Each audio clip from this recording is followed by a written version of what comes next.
Sælistrágar.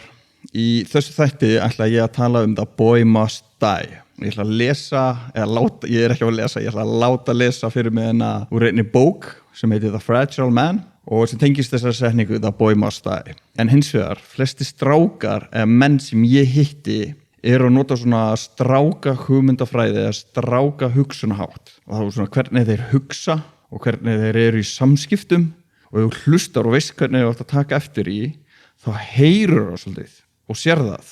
Þá heyrur að þeir eru barnalega innan hvernig þeir vinna úr málunum.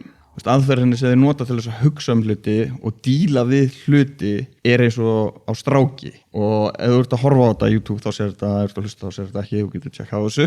Á skalanum þá eru við flestir ykkur staðar en að meira strákar heldur en menn á sálfræðilega nótum.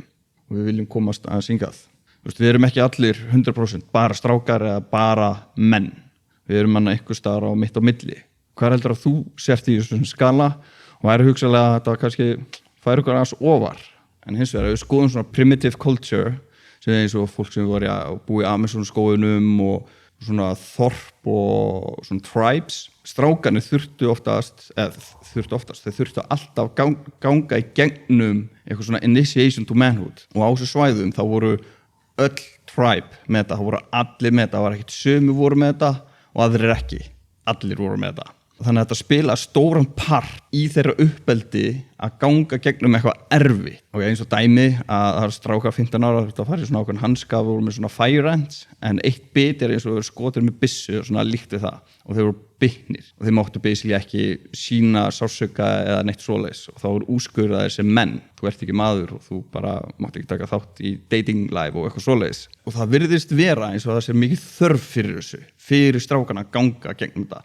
Eins og það gerist eitthvað í heilanum sem er hardwired sem hjálpar honum að komast áfram í lífinu eða opnast eitthvað dyr, stíga inn í karlmennskuna. Drengur sem vex úr grasi sem er ekki vígður inn í karlmennskuna endar oft í að lifa lífi að berjast við drauga barnæskunnar sinnar frekar en að þroskast í full þroskaðan mann.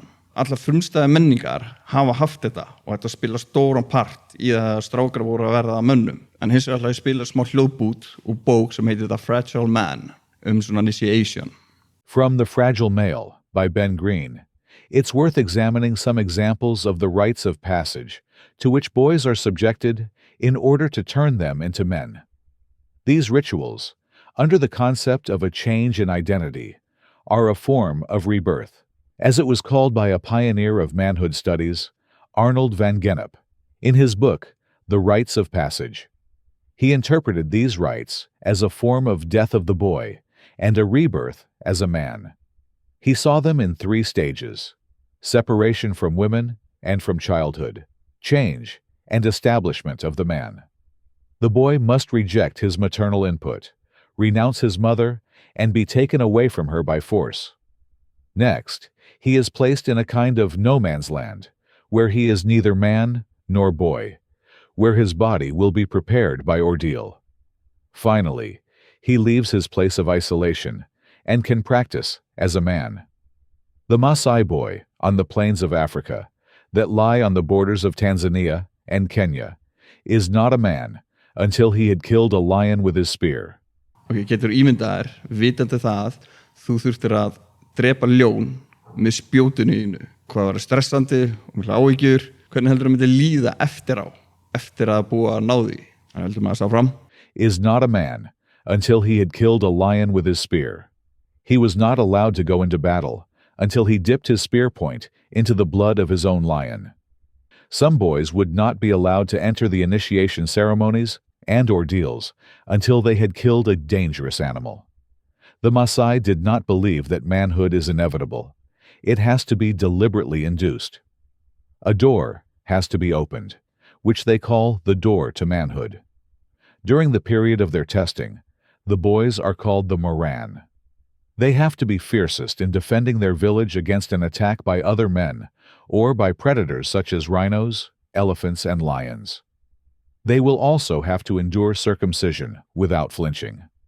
The ceremony is graphically described by a Maasai man, Tepelit Ole Saitoti, who is told, "Do not budge, do not move a muscle, or even blink. You can face only one direction until the operation is completed. The slightest movement on your part will mean that you are a coward, incompetent, and unworthy to be a Maasai man. Þess að tilfinningalega þá myndi maður í þessu aðstæði líða eins og failure og hrættur og smeykur, en þú ert ekki til í þetta, en þetta er samt test þar sem þú veist, ok, það þarf að umskera og máttu ekki hreyfa þig, sína neitt ótta neitt svoleiðis, en styrkurinn og þú þarft að komast gegnum, þú þarft að gera þetta, annars ertu útsköðar, annars ertu ekki maður og máttu ekki þessi hreyfa eða sína ótta. Hvernig heldur þú myndi líða eftir að þú eru búin að ganga gegnum þetta? Þessi strákar, þeir eru búin að ganga gegnum þetta, bara wow, ég náðu þessu, ég er ekki lengur hrættur við þetta, mér tókst þetta, en að ganga gegnum eitthvað svona erfitt, vitandi það að það gerir það að manni, vitandi það að núna, veist, herru, núna líður mér eins og maður, núna líður mér eins og ég gekk gegnum eitthvað erfitt og ég er mjög sterkari, af því það er alltaf læg með mig og ég stóðst það, og ég fór í gegnum óttan minn, ég er maður núna. En flesti menn, þeir reyna að flýja undan svona hlutum, komast hjá því að gera, komast fram hjá svona hlutum, alveg sama hvað það er í lífinu, en ég myndi samt ekkert bjóða mig fram í þetta, ég meina, ef möguleiki væri hann að ég geti fengið að gera þetta, ég myndi ekkert endilega kjósa, sko, ég myndi, velja eitthvað annað, og þannig að þetta spila rosalega stóran part fyrir okkur. Við á Íslandi, við erum ekki með neitt svona initiation to manhood, eða ganga gegnum eitthvað svona líkt, sem ég pínu fegin. Lífið okkar er með fullt af þessu, af því að það sem þú fær kvíða, smeykur og hræðist, það er okkar initiation to manhood. Að ganga gegnum eitthvað erfitt er okkar leið til þess að stíga inn í karlmennskuna, að opna hugan, að ná lengra, staðan fyrir að horfa á hluti sem allt ömurlegt, ég get þetta ekki, ég næ þess ekki, ég hræðist þetta, að horfa á þetta er þitt initiation. Þetta er þín leið til þess að stíga áfram, til að þroskast og stækka og ná lengra og vera maðurinn sem þér var ætlað. Eina leiðin er beint í gegnum það. Það er enginn að koma til þess að bjarga manni eða hjálpa manni. Það eru fullt af úrræðum til þess að hjálpa sér, en þú einn og sér ert maðurinn sem þarft að ganga gegnum þetta. Hvernig heldur maður líða eftir hvert einasta skipti sem þú gengur gegnum eitthvað svona? Þú vilt fara í erfiða hlutina og svo hræðist. Það er það sem opna nýju dyr fyrir þér. Og líka taka þess átt að maður er maður og það er ekkert að því að vera karlmaður. Og margir menn hafa ofta lært og ekki kannski gert sig grein fyrir því að þeir eru að skamma sín fyrir löngunum og hvötum sem þeir eru með sem menn. Þetta getur orðið til þess að þeir bæla sínar tilfinningar niður og jafnvel hata þær, sína eigin tilfinningar eða þarfir eða hvatir. Ef þú berja skemmið þínu eigin eðli og þá getur það oft komið tilbaka seinna og valda þér vandamálum. Svo getur þetta breyst í flóknar hugsanir og tilfinningar sem getur verið erfitt að vinna úr síðan seinna. Það er mikilvægt að þú samþykir hver þú ert og viðurkennir að þú sért karlmaður og með náttúrulegar hvatir þú ert að læra að þekkja og stjórna þínu sterku tilfinningum og hvötum, hvort sem er sterk kynhvöt eða önnur sterk viðbrögð og taka því sátt að við erum með killer instinct inn í ykkur og við þurfum að nýta þann kraft sem fylgir í, harness the power that it gives us. Og ég náttúrulega að segja af hverju þú vilt fara að gera hluti sem þú vilt ekki gera. Það er ástæða fyrir því. Það er partur í heilanum sem stækkar ef þú gerir eitthvað sem þú vilt ekki gera. Að sem stjórna viljastyrkin hjá okkur. Og hann virkar eins og vöðvi. Því meira sem þú gera því stækkar hann og hluti verður léttari. En því minna sem gerir eitthvað af hlutnum, þá minnkar hann. Og það er basically með viljastyrk. Sem sagt, ef þú gerir hluti þegar þú vilt ekki gera á, þá stækkar það. Þá verður léttar að gera hluti. Ef þú vilt ekki fara í kaldapottin en gera það samt, þá stækkar það. Og þetta er munurinn á fólki sem á mjög auðvelt með að gera hluti sem það vil ekki gera, að þeir eru bara búin að gera það oftar. Þannig að þess vegna viljum við fara að gera hluti sem við viljum ekki gera. En ef við viljum fara að gera eitthvað hluti sem við hræðustum að gera. Ef þú ert að horfa á þetta, þá sér þetta. Ef þú ert að hlusta, þá þarf þetta kannski að kíkja á YouTube og sjá þetta eða bara kannski næði útskýrta nú vel. Ef þú ert að fara að gera eitthvað hlut sem þið hræðist, sem þú ert að fara á svið, tökum sem bara dæmi. Allir tíminn áður en að þú ert að fara á svið er maður stressaður og smeykur og það er hérna svona að fara upp hægt og róla, hræðslan. En leið þú átt að labba á sviðið, þá hækkar hræðslan rosalega mikið, hún bara píkar upp og ekki meira en 5 sekúndur til kannski mínútu. Bara þessi mesta hræðsla sem maður mest hræddur við bara 5 sekúndur, stundum 1 sekúndu, stundum bara mínútu mestalagi. Hún verður ekkert meira og svo eftir þessar nokkra sekúndur þá dettur hún niður og fer aðeins upp og svo fer hún niður. Þetta svona hræðslan sem við fáum þegar við erum að gera eitthvað hluti. Hún bara í 5 sekúndur eða 10 sekúndur. En það sem flestir gera, þeir reyna að komast framhjá sig, þeir reyna að gera allt annað heldur en að stíga skrefið við að gera hluti sem þeir hræðast. Að þegar þú fer í gegnum þetta, þá þjálfaru að gera hluti sem þú hræðist að gera eða vilt ekki gera. Það sem ég segi oft við sjálfa mig, þetta bara 5 sekúndur sem ég þarf að lifa þetta af. Og það hjálpa mér að stíga skrefið ef ég hræðist að gera eitthvað eða finnst eitthvað óþægilegt eða vil ekki, eins og að fara í kaldapottin. Þetta bara rétt ánátt að fara ofan í, þá þetta mest svona, nei, vilt ekki gera þetta, svo bara búið. Og að vera maður sýnst líka að yfirstíga óttan eða gera hluti sem við viljum ekki gera, ef við nennum ekki, eða höfum ekki áhuga. Ég skal koma eftir og segja hvað getur gert í svona aðstæðum, það sem við viljum helst ekki gera eða komast hjá því. En við þurfum að yfirstíga óttan til þess að þroskast og ná þessu markmiði að vera karlmenn. Og þegar það gerist, þá náttúrulega ertu miklu meira aðlaðandi fyrir fólki og stelpum sem þið vilja allir. Og þá þurfum við ekki að reyna eins mikið. Hluti að vera maður að sjá þig sem meiri ábyrgan fyrir fólkinu í kringu þig. Þegar þú sér manneskja lendi í einhverju vandamálum sem í kringu þig sem þú elskar að þykja vænt þú vilt ekki endilega laga vandamáli fyrir þau eða gerast meðvirkur, en þú sér þetta sem partur af ábyrgðinni þinni að hlutinu séu í lagi í þessum heimi og fólki í kringu þig svona ok, strákar, þeir hlaupi í burtu, þetta ekki mitt vandamál. Ég ætla að koma í 3 hluti sem þið getið gert.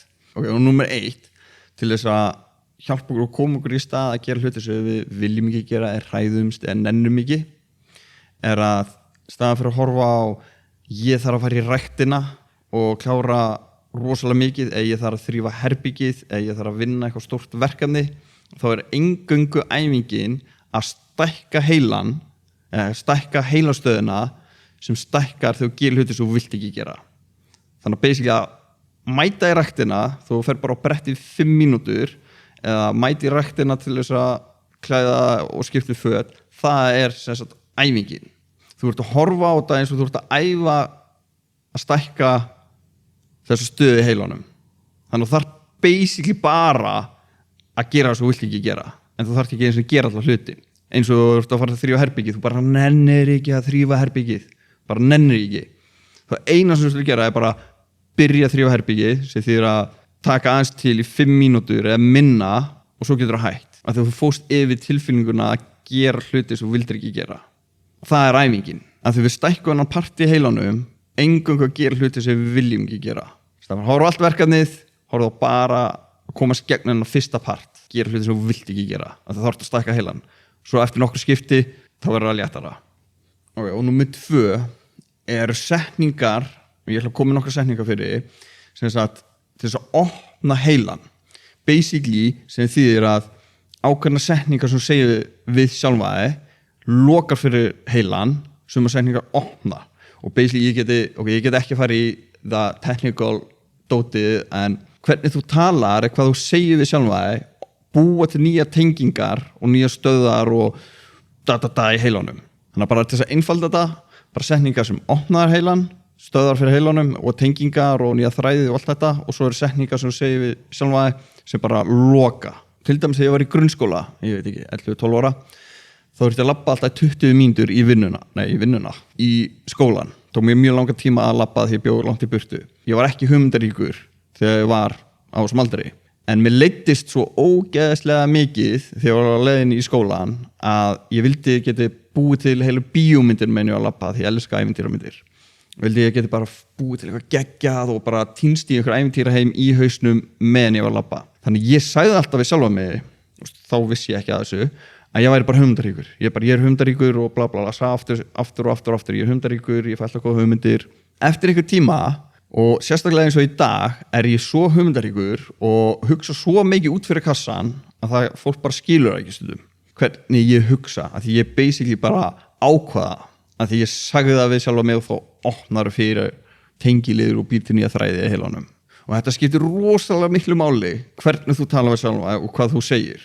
Og ég hef komið aðra sögu þegar ég búin að segja ykkur setningarnar, hvernig þetta kemur út, þú veist, eins og að gæi, ég bara sá strax á hvernig hann tala við sjálfa sig án þess að ég eitthvað samskipti við hann. En ég skal útskýra eftir. Ok, sem sagt, ef þú segir við sjálfa ég hef ekki tíma, þá ert að basically að segja og þá upplifir eins og hefur ekki tíma og það allt í klessu á þér, að þú nær ekki að klára neitt. Þannig í staðinn, þá getur þú sagt, ég finn tíma, það alltaf hægt að finna tíma. Ég segi þetta alltaf við sjálf mig, þegar ég hef enga tíma, ég finn alltaf tíma.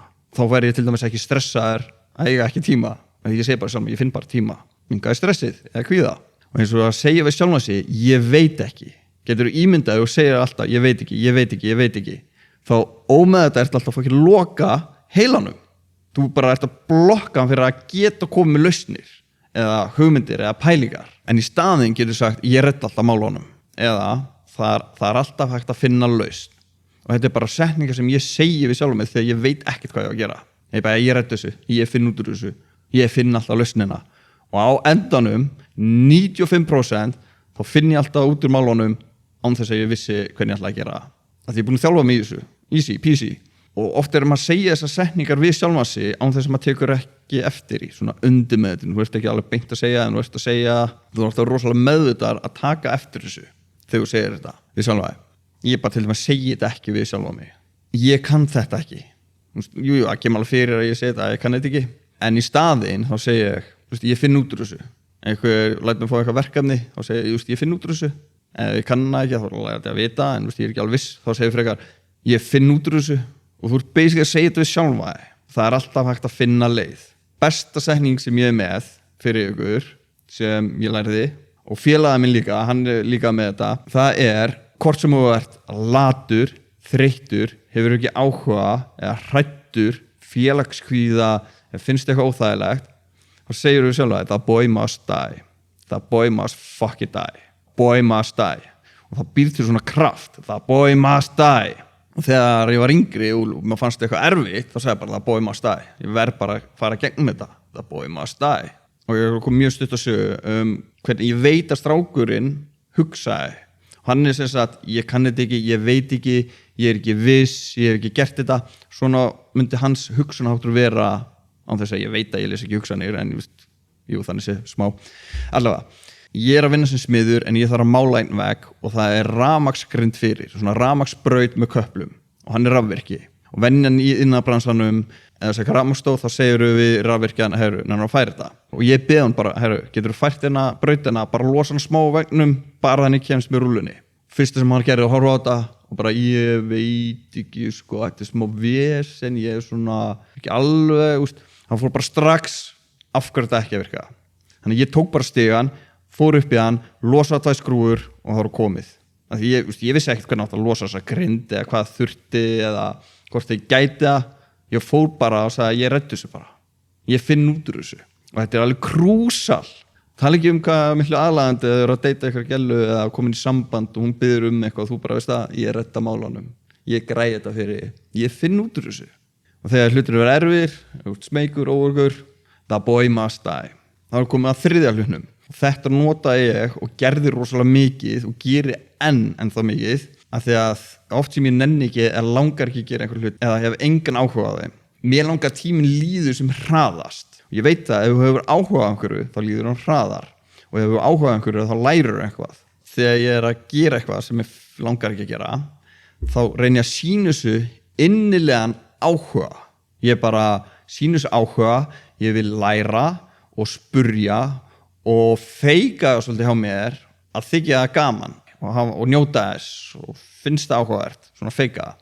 Oftast, nánast alltaf, þá kemur einhvern smá áhugi, mér finnst það pínu skemmtilegt og tímur er miklu fljótar að líða.